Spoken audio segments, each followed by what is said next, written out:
Hello and welcome into this edition of the Golf Channel podcast with Rex and Lav. Happy early Christmas week.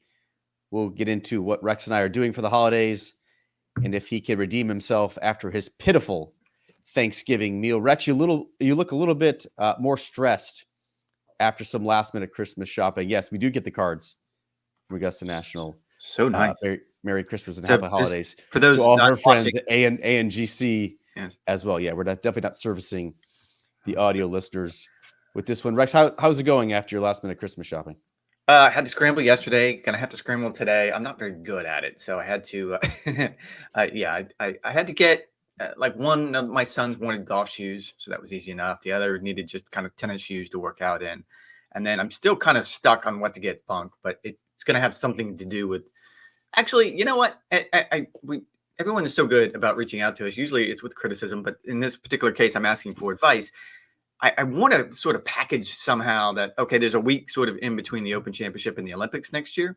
And I want to turn that into some sort of trip. Like, trying to be nice. Like Bunk is, it's not like she has a shortage of European vacations, but I'm thinking about doing like Iceland or something like that.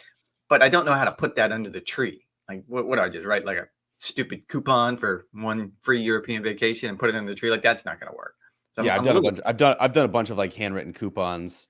I feel like now that you're 56, you probably aged out of that. I would try and get like a postcard or a picture and present it under the tree that way.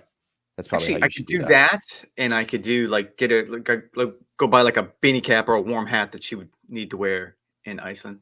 Now we're Classic. spitballing. Now it's working. Classic. and you can get out of it for $25, and then I'm sure you'll be expensing some of the Iceland vacation, courtesy of our friends at NBC Sports. Thank you for also rubbing in the fact that I will not be going to the Olympics, despite my pleas and despite my protestations. Rex, you and I both covered a tournament last week. I was at Q School for at least one day, and you were at the PNC Championship for 3 days. This has basically become, Rex, the Tiger and Charlie Woods show. It is nonstop coverage. We had the Pro-Am, almost the entirety of the Pro-Am round on our air. We started a Peacock coverage early to get Tiger and Charlie Woods. Let's start with the old man. This is the second time we've seen Tiger in the month of December, 2 weeks after what I would actually consider a pretty encouraging start at the Hero World Challenge, despite him finishing not in that 8th to 12th spot like I thought, but instead 18th. How did you think Tiger actually looked during this 36-hole father-son competition? Well, first and foremost, he was grumpy, which I didn't quite understand. At the Hero World Challenge, I think we talked about this on the pod. He was relaxed. There was things he wanted to talk about, specifically about being on the PGA Tour's policy board, about the negotiations with the PIF, about June 6th. Like he clearly wanted to address those things in the media.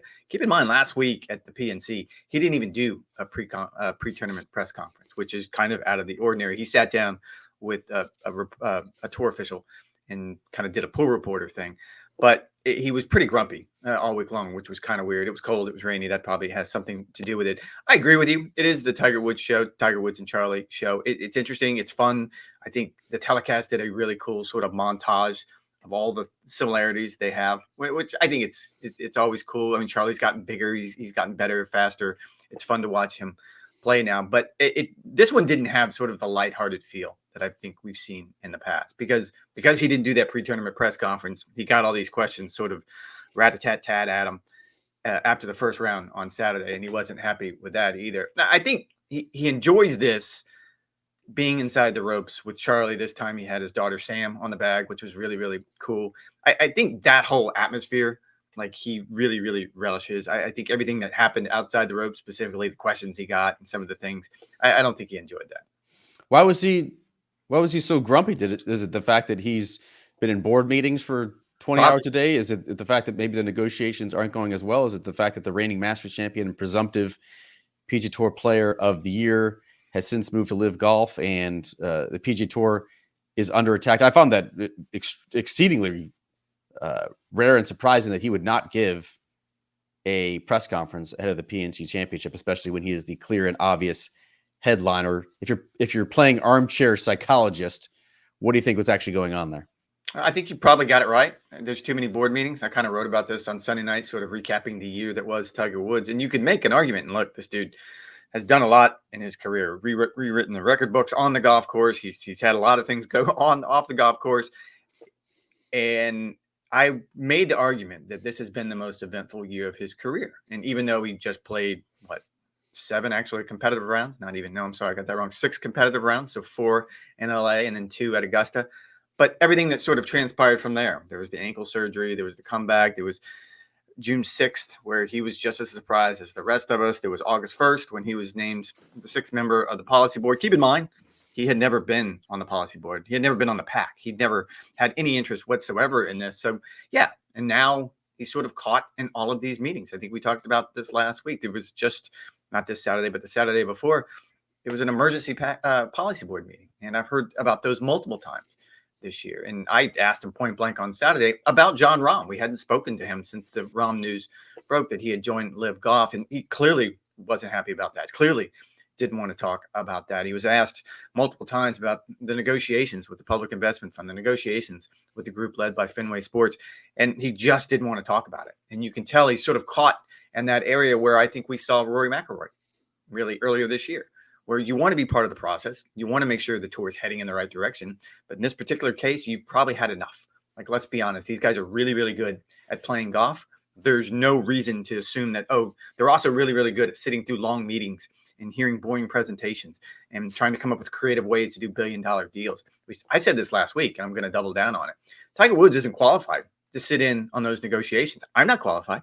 I don't think Jay Monahan is qualified. There's probably only a dozen people in the world who can actually probably say, yes, I should be sitting in that meeting because I understand it better than anyone else. Tiger's not one of those people. So at some point, it's got to reach overload where he's just got to be exhausted by all of it. Couple things. I would quibble with the use of the word eventful. I think 2009 was probably the most eventful year of Tiger's career. I would go with busiest, certainly, when you're looking at the rehab, heading into the Masters, making sure he's ready there, then the surgery, the fact that he was basically idle for 2 or 3 months because of the ankle fusion surgery, and then the ramping back up to get to the point now, in addition to all the board meetings. Busiest versus eventful, I don't know. Look at it from Webster's Dictionary. I think it's just a small point there. When you mention Tiger's kind of reluctance or annoyance with talking about it, I think he's probably not over it, but there's only so much that he can say publicly, right? Like, these are active negotiations. If he gives his honest insight and opinion on how it's going in negotiation or what he wants to see happen, like the leverage is just completely gone. Like, anything that he says in a public forum could be used as kind of the way the PGA Tour as a whole is leaning. And I also, Rex, like, what's the status of these meetings? Are they continually delayed? Are they actually, Jay Monahan and PIF Governor Yasir Al-Rumayyan, are they actually supposed to meet this week? Why does this thing keep getting delayed? What's your intel? Scheduling, just between the two of them. I mean, both of them are pretty busy, and they also what could possibly be more important in their respective universes than getting their heads together on this? My guess is there's a lot of things that are more important for Yasser, who's the governor of the second largest sovereign wealth fund in the world. So I think he's probably got a lot going on. For Jay Monahan, I'm sure this is at the top of the to-do list. It's all about scheduling. Clear a schedule. Got to make this happen. Yes, I don't think that's happening. And also, I think they have spoken, whether if that's a Zoom call or just on the phone or whatever. I think they really want to do this face-to-face, is my understanding. I'll circle back around. You're probably right. I could have done busiest, whatever the case may be. And I also left out the idea, and he sort of addressed this without addressing it. There's been a lot of rumors that his deal with Nike, I mean, this goes back decades now. I mean, when you associate Nike with an athlete after Michael Jordan, only Tiger Woods, like, that's it. Wearing the red and black on Sundays with the swoosh, I mean, that's an institution in and of itself. And there's a lot of rumors out there, unsubstantiated, but I think there's something to it, that at the end of this year, that deal comes up and Nike Golf's not going to renew with Tiger Woods. And when he was asked point blank, he said he's currently wearing their clothes. And he was asked again, and he just reiterated the line, which leads me to believe that that's also something that's swirling around in his universe. So, yeah, I mean, you can call it whatever you want. I was just kind of taken by the idea that even though we haven't seen him, even though he hasn't really played any golf at all, 6 truly competitive rounds this year, I can only imagine how busy it is to be Tiger Woods right now. Yeah, absolutely. I actually texted a couple different friend groups, people who follow golf but probably aren't into the nitty gritty, like you and I are paid to do, and said, hey, you might want to turn on the coverage of the PNC on Sunday if you want to see Tiger Woods in Nike red and black for the very first time. Well, someone brought up for last time, excuse me.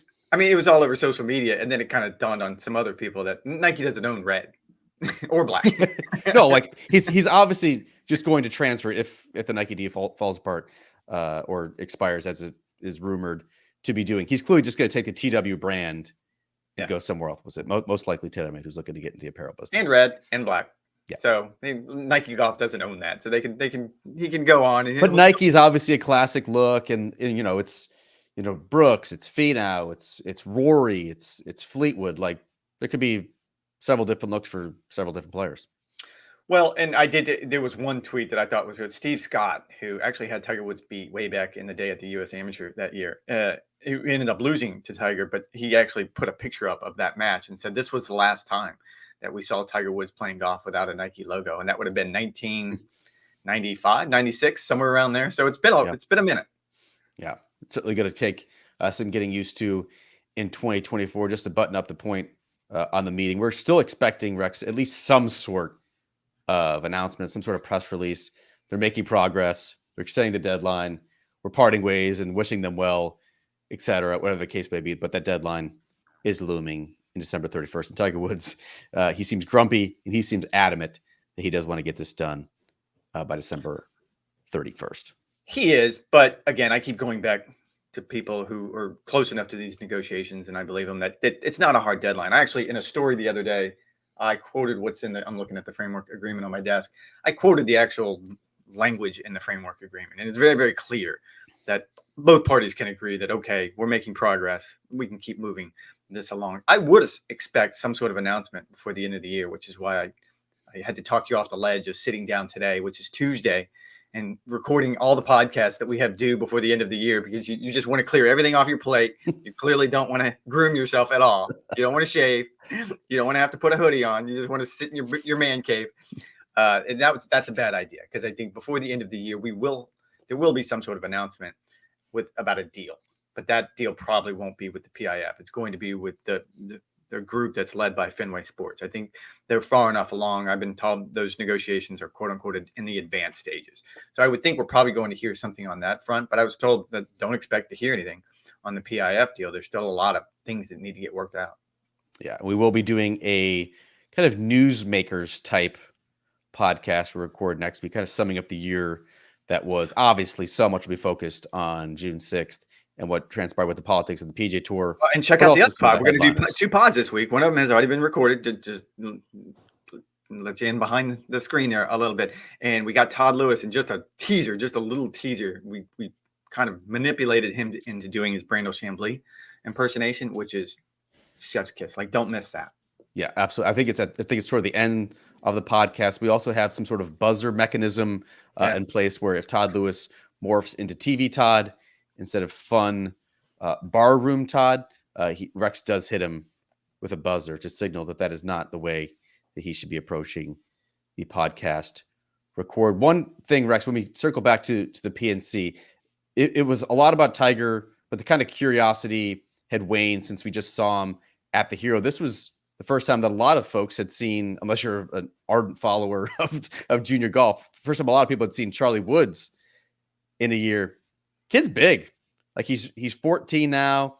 He's a freshman in high school.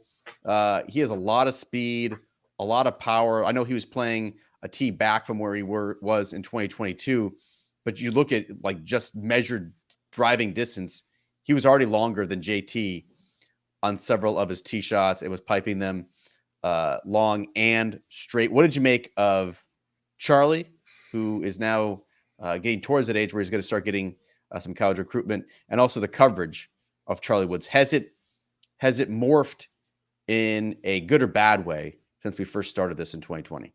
I find it all creepy. I don't particularly like writing or reporting about a 14-year-old, and it's enjoyable. Like Tiger has decided to bring his son into this universe, and I think to a certain degree he understands the attention that's going to be put on him. I think the coverage is over the top, and I would say that across the board, simply because he's a 14-year-old. Like when you say, "Oh, he's big," well, I think he's only like 5'7", 5'8". Like he's big compared to where he was before. If you, I think, compared to us. yeah, compare. Well, I'm a solid 5'10" and 3/4. I mean, I could. I'm prove 5'9" and 3/4. There you go. So he's only going to get bigger. I mean, I think Dad is what, 6'1", 6'2", something like that. So you would expect him to be Probably somewhere six. in that neighborhood. And you're right, he's got some power. Like it was fun to watch him on some of those. They did move him back a tee, but he's still driving greens, and the swing still looks good. I will give credit to our former boss, Jay Coffin. He did a story on golfdigest.com where he kind of took a deep dive to like explaining, trying to quantify, analytically, sort of clinically, exactly. All right, so we all want to say, look at him and be like, oh yeah, he's going to be Tiger Woods. Well, that's not fair. Let's be honest on that front. But Jay's son plays high school golf in the state of Florida. He played junior golf in the state of Florida, so he kind of knew the ways to quantify it. And I think the one stat that stood out, that of all of the freshmen in Florida, I think he ranked, I want to say 8th or 9th in the state of Florida, which is pretty good. Like when you start going, oh yeah, like he's trending in the right direction. He was the 5th player on his high school team that won a state championship that Tiger Woods never did. I love that. Charlie, I'd love to rub that into Dad. He was the 5th player, but something tells me that team is really, really good. They won the state championship, private school, like that's what they do. So I think he's trending in the right direction. It just makes my skin crawl when everybody wants to sit and try to break down his swing and talk about, oh, he's going to be just like Dad and can't wait until he commits to a college. Like, give him time, man. He's 14 years old. I do find it pretty cringy as well, a lot of the coverage. And like, I think there's some important notes to make here. Like Charlie Woods started taking golf more seriously 3 or 4 years ago during the COVID lockdown. It gave him and his family kind of together time, and that's where he started to develop some of the skills. Like it's pretty obvious when you watch him swing the club, like, that's a really great swing. He has a ton of power, a ton of speed. He obviously has a lot of talent, and he has the GOAT who is guiding him along the way. But I would also want to point out, as Jay did in that Golf Digest story, as Alan Bastable did for a separate piece that ran before the PNC on golf.com. Like this was Charlie's first year of playing a full competitive junior schedule, and he's held his own in a lot of ways, but in a lot of ways he's also a little behind. Like this rush to anoint him as the next Tiger or this junior superstar just doesn't really jive with the reality. There was a ranking system called Junior Golf Scoreboard, where Charlie is ranked 1,326 out of 10,000 juniors who are in the program. In the class of 2027, that's when Charlie will graduate high school, which does seem like a long way away when you put it that way. He is the 86th ranked player in his class. Now, a lot of that owes to the fact that Charlie Woods has never played in an AJGA competition. He has never tried to qualify for a USGA national championship, whether it's the US Junior or the US Amateur. Like it's pretty obvious that Tiger has set up these, I think he called them guardrails, when it comes to Charlie's junior golf career. And it definitely echoes what Earl Woods did when Tiger was an up-and-coming player. Tiger had a lot of attention on him, obviously the Mike Douglas show at a very early age. But when you look at what he did at a national level, Tiger dominated locally and regionally for years before he actually played national competitions. And then he went out and won 3 consecutive US Juniors, and then he won 3 consecutive US Amateurs. The thinking being, learn how to win and learn how to dominate your competition before you take that next step. I do think Charlie is probably somewhere in that year window where he is going to have to start playing AJJ events. He is going to have to start trying to qualify for US Kids, US Juniors, whatever the case may be. We are going to get a better look at what Charlie can do on a national level, but it's pretty obvious to me, Rex, that Tiger is kind of safeguarding him, keeping him in a protective cocoon until Charlie is ready to go out and really kind of face the heat that he would competing at a national level. You said it was cringy, and then you spoke for 3 uninterrupted minutes about it. Well, like I think there's some important context because there's a rush. If you Yes, were on social media at all over the weekend of the PNC, like this kid's amazing, this kid's going to dominate. Look at all these silly things he's doing. He's waving to his golf ball. He's twirling his club. Like this is the second coming, and it's just like, relax. Let's chill.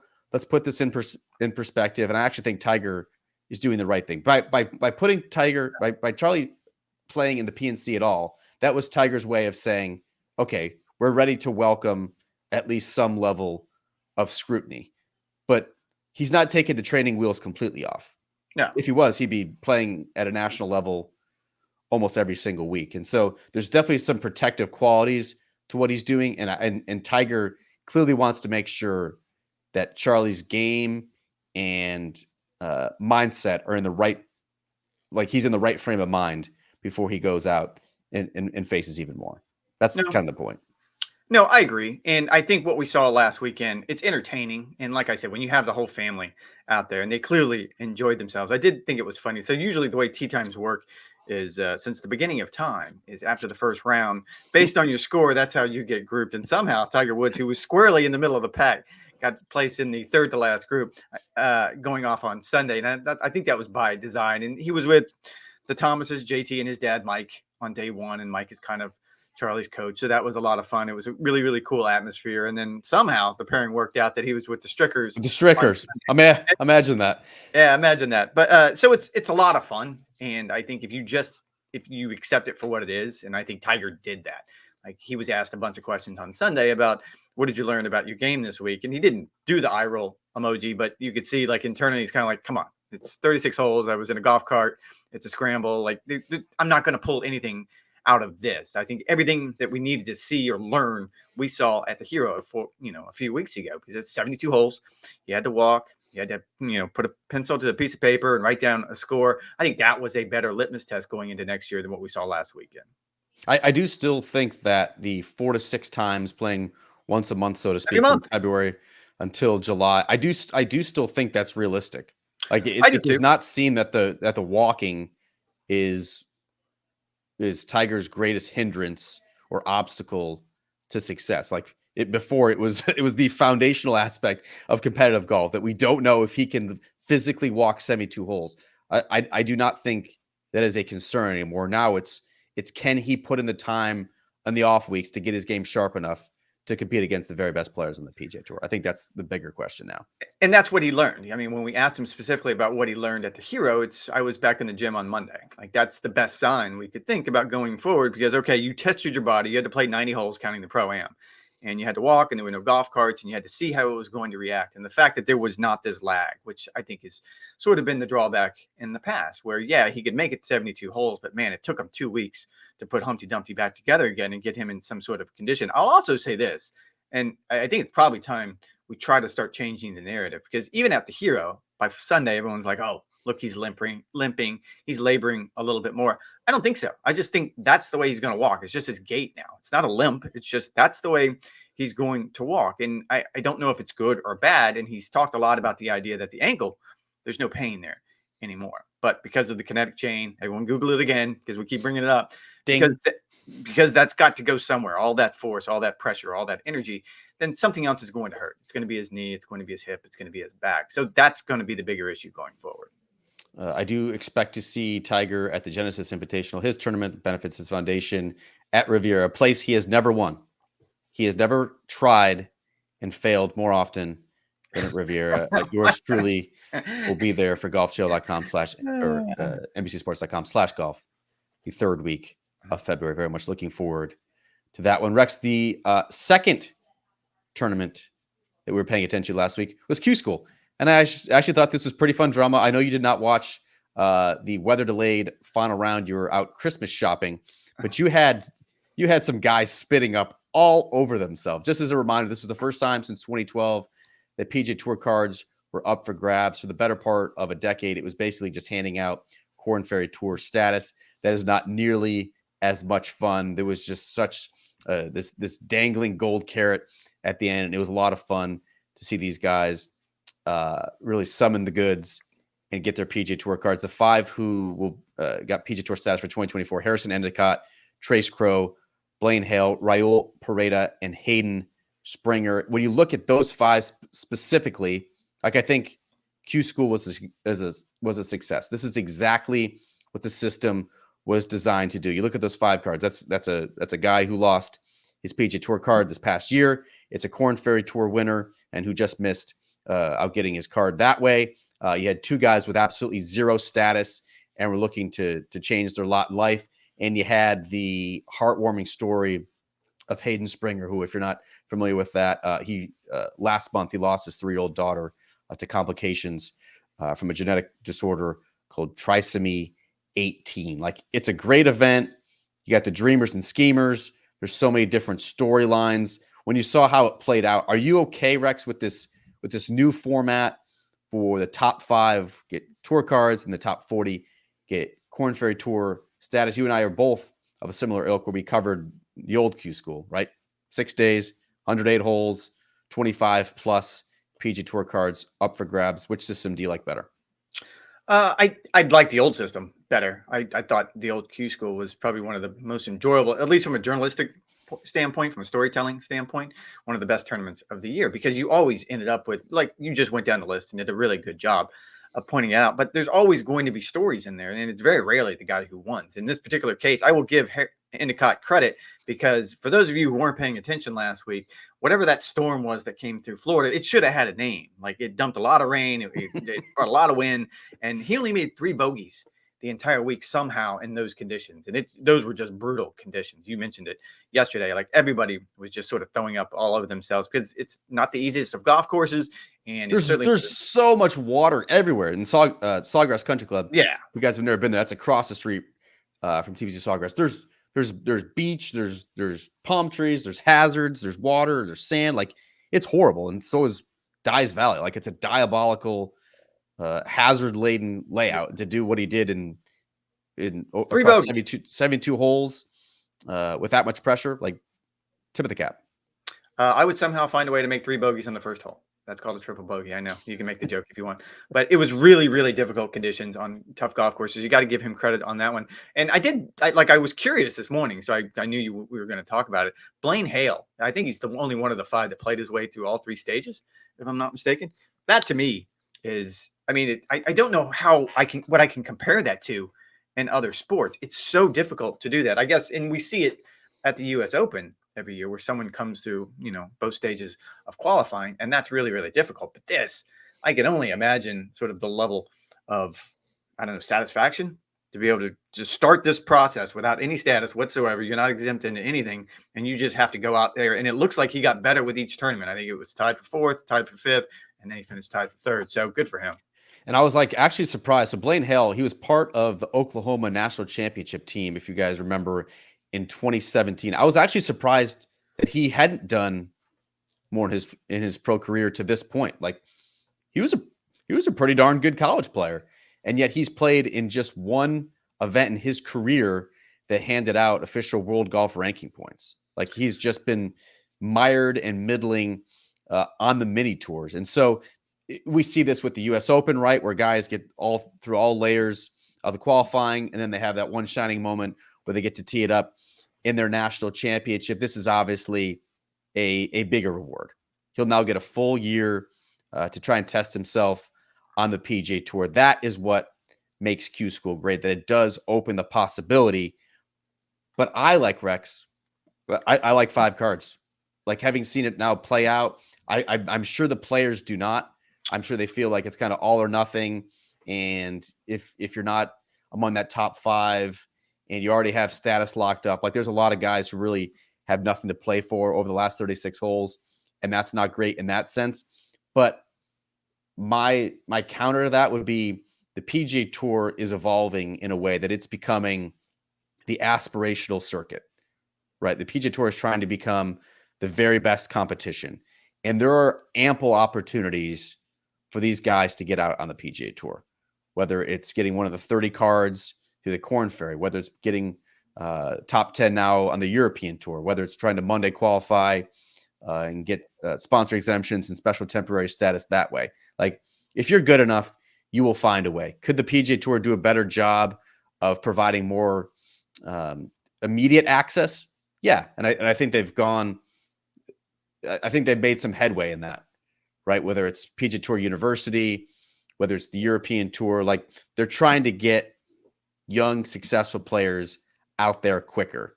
When it comes to Q School, we don't need to be handing out 25 or 30 cards. You really don't. The retention rate is not good enough, and the fields just don't need to be diluted in a sense that you're giving a guy who had 12 great rounds.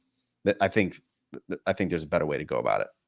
I agree. 25 cards. Well, that's not going to happen. Like, we're just in a different reality right now. So get over it. I will say this, and I got to thinking about this because of a tweet that Greg Chalmers set out. And I find Greg to be very, very insightful. Like, he's just a sort of a deep thinker. He's just one of those guys. And he was kind of questioning the idea that you only give out 5 cards at Q School now, but you give 10 cards out to the European tours, essentially top 10 players who aren't already exempt. And his point was, and this goes back to the idea that the reason they stopped Q School, and you and I both are old enough to remember this, is the tour laid out sort of their documents on it that said, and they had gone back decades essentially, that performance off the Korn Ferry Tour, those players that got their cards off the Korn Ferry Tour had a better retention rate. Like, they kept their cards and succeeded more on the PGA Tour than the Q School graduates. It made sense.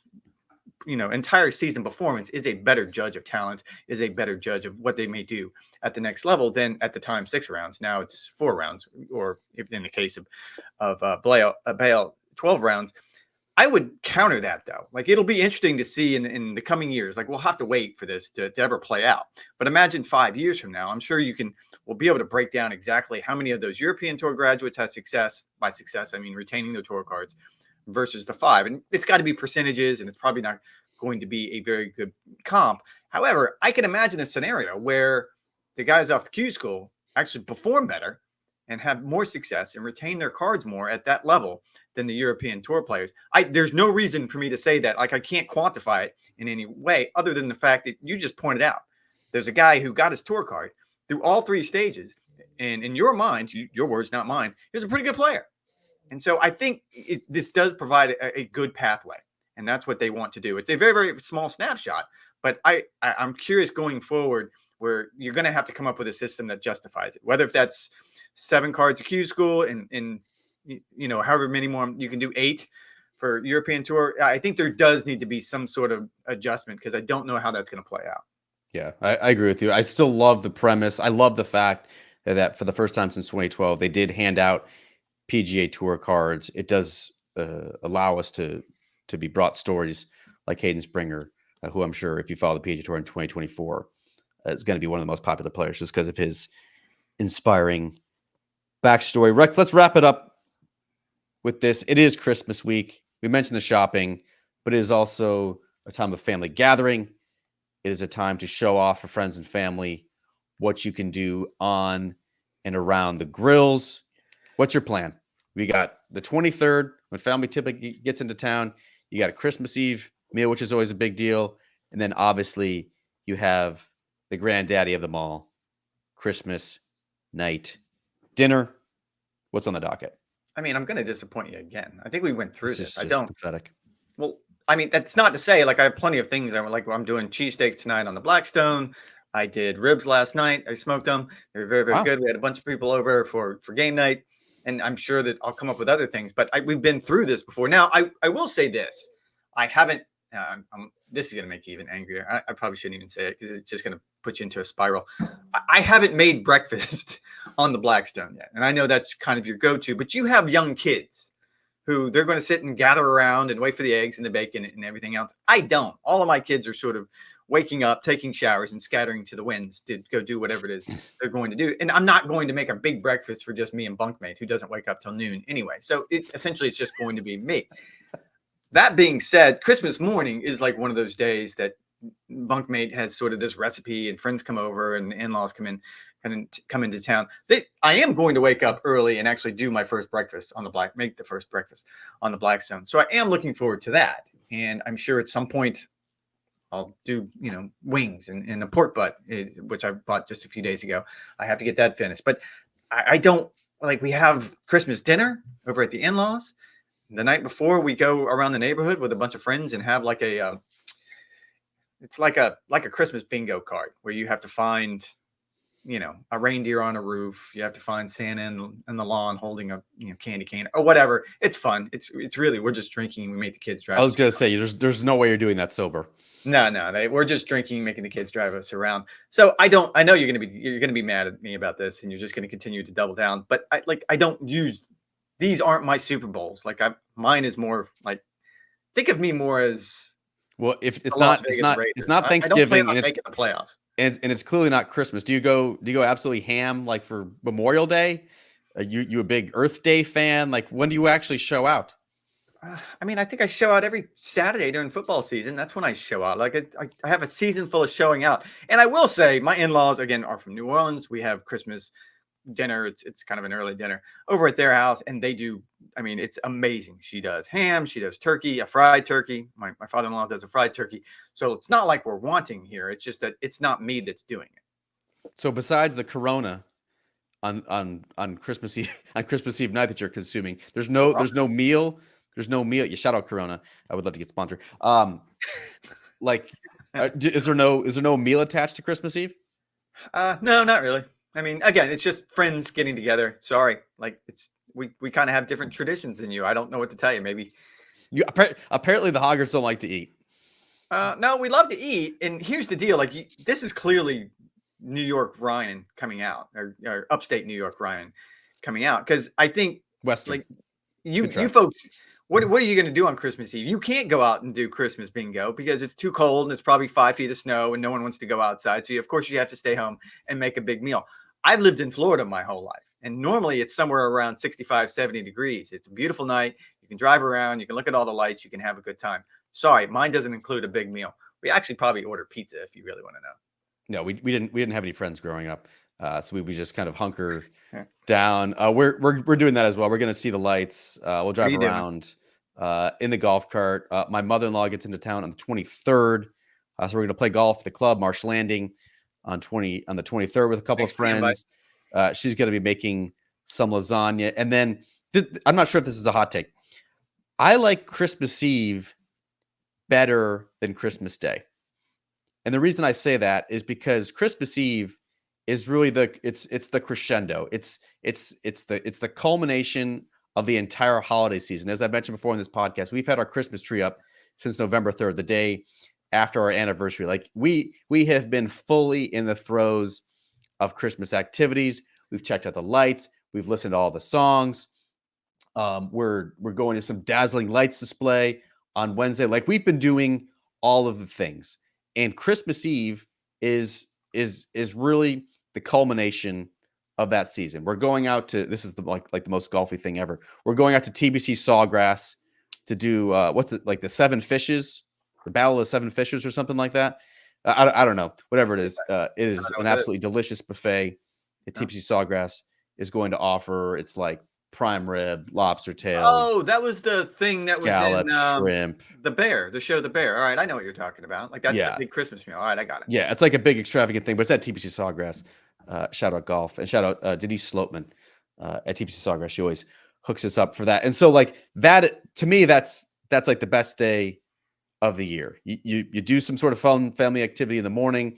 You have this delicious spread. Everyone's super excited. And then I wouldn't say Christmas Day is a letdown necessarily, but it's basically like 2 or 3 hours, and it just kind of peters out.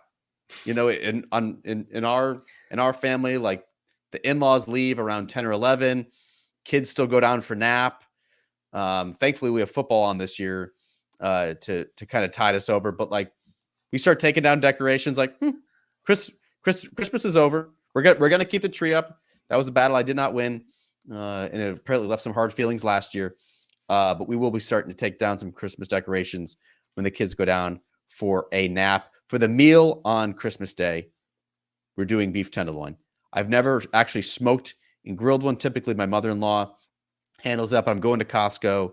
I'm going to trim it up myself, save some money, use some of the scraps for either tallow or grind it up, and they should make some delicious burgers. But I'm going to smoke on the offset and then sear that bad boy until it's a perfect medium rare. I'm a little nervous because it's like $125 cut of meat.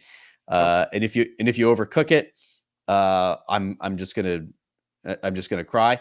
But that's what we're doing on Christmas Day, and it should be delicious, especially with some good football. Ravens, Niners on Christmas night. I actually ran that by some folks in the media center last week at the PNC, that you tear everything down. Like the second, essentially, all the presents are open. It's all right, kids, go play with them. Daddy's going to go outside, and I'm going to kill Christmas. That's essentially what you do. You go out and kill Christmas on Christmas Day. That's the most bah humbug thing I've ever heard of in my entire life. There's nothing left to do. Mark the time.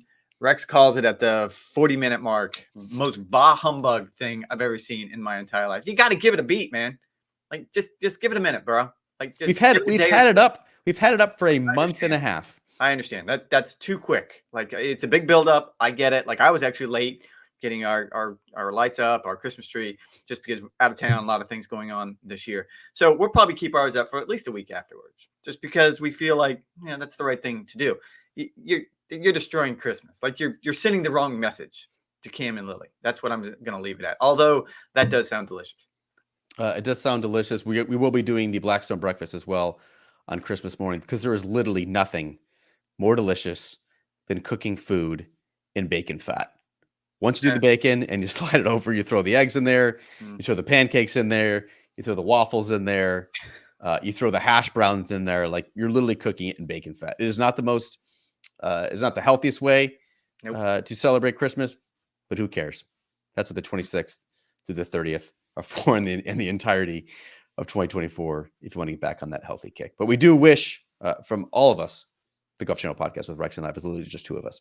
We do wish you happy holidays, Merry Christmas. We will be back before the end of the year to do the aforementioned Newsmakers podcast, where we discuss what Rex is also doing for New Year's Eve and New Year's Day, which I'm surely will just disappoint us once again. But we thank you guys so much for listening to this podcast, consuming all of our content throughout the entirety of the year. I hope you have a safe and happy Christmas. We'll talk to you guys next week. Enjoy the holidays. Give me a call, Corona.